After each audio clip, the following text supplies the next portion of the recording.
Ever tell you Darren Williams is my favorite point guard in the league? D-Will. It's about time. For the first time since I started doing this silly, stupid show, I can say something positive about D-Will. Besides scoring points, he made some key buckets, scored the last 9 points of the game, and it's a key win. Listen, I'm more confident with the Nets on the road. Now, of course, their record is better at home. Everybody's is, but I'm just not confident with them in the Barclays Center ever since November. I feel better with them on the road. They're 14-12, which is a great road record. I just think there's something about them on the road where they show resiliency. You go back to Oklahoma City, you go back to Boston. Again, I thought that Milwaukee win on the road was big at Madison Square Garden. Of course, they beat a lot of weak teams on the road too, so don't get me wrong. But just seems like closer games on the road, they seem to have more resiliency. At home, they seem to have a soft chin. When they get hit in the fourth quarter with a run at home, they seem to fade, as referenced by so many games. You can talk about Utah. You can talk about the Lakers. Houston, the last loss to, what they just lose to? Memphis. I go on and on. They have fourth quarter hits at home and they fold. On the road, they seem to find a way. And Darren Williams is a big part of it tonight. Although, I thought I was going to end up doing another story about him and he had another disastrous, 2-minute period. I don't know if you remember, but it was 5 minutes to go in the game. The game was close. He forced the fadeaway. It was missed. Then he turned the ball over. Then he fouled the dude. Luckily, it was reversed. It could have been a breakaway foul. They reversed it. Remember this part in the game. Then he gets his shot blocked. And he missed another. He had another 2-minute period where I was like, he's not going to do this again. He's not going to be a part of a collapse again. Shook that off. Hit 2 big shots. And that's the story of the game. The Nets made shots down the stretch, what they didn't do against Memphis. And they also defended. You know my theory. If you watch the show, I believe you have to have 5 guys that play well to win most games, and maybe sometimes 6 guys when you're playing a real good team. Now, the Hornets are not a real good team. In fact, they're a bad team. Their record indicates that, but they've been playing better lately. But if you look at the Nets tonight, 5 guys played well. Williams, obviously, 33 points, 8 assists. He's been shooting the ball very well since the break.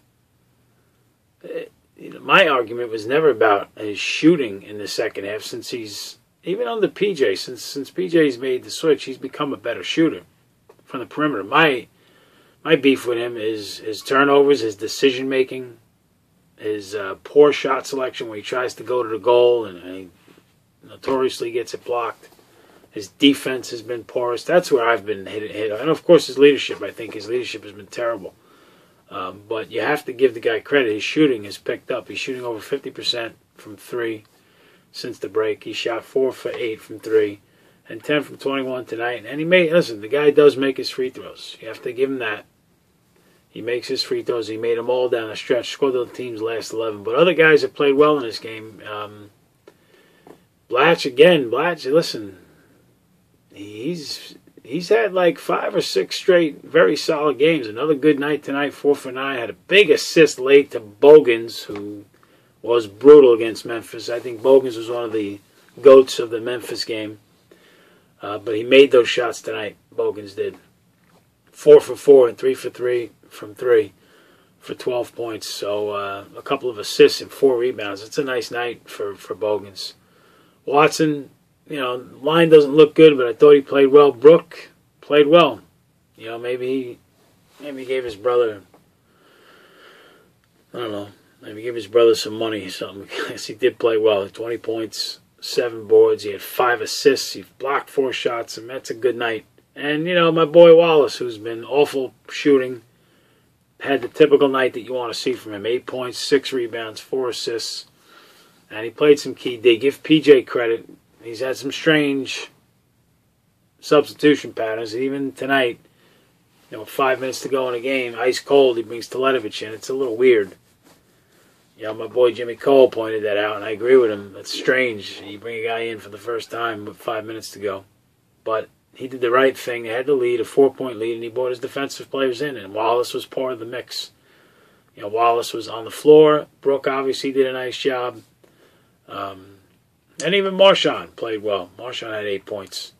And again, the key to me, you're supposed to beat the Hornets if you want to consider yourself a good team, although we've had this argument that we're not necessarily going to rank us as a great team.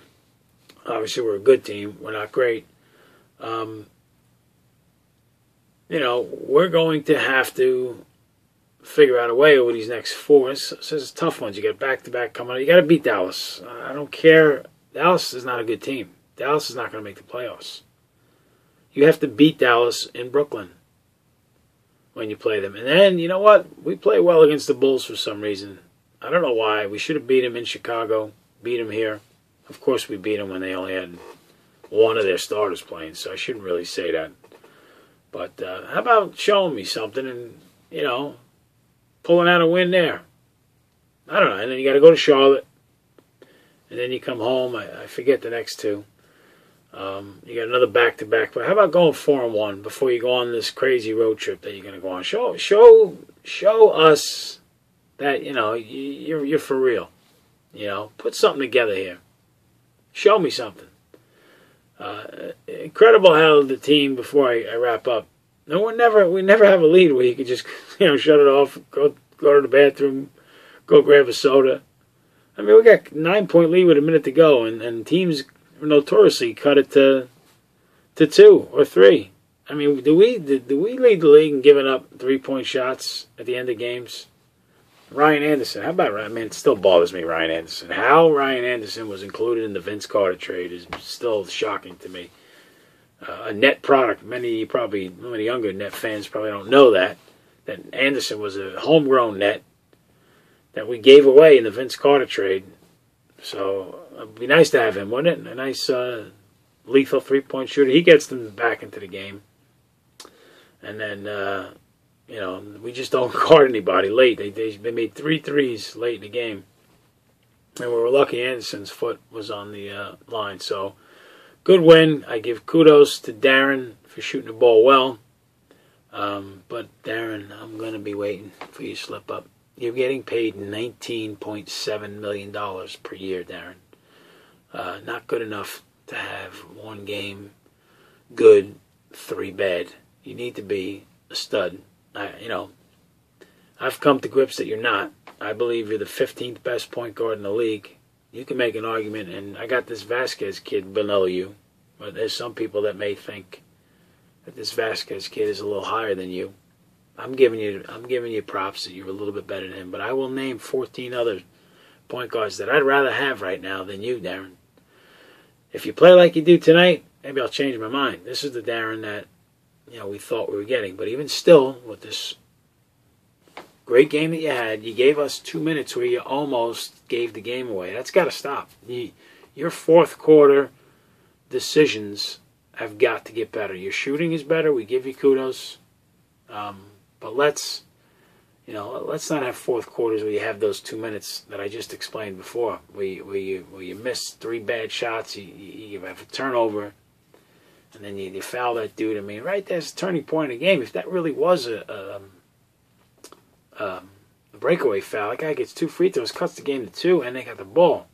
So, I know, Darren Williams. All right, let's do it. A couple days off. Leave me alone. We'll see you next week.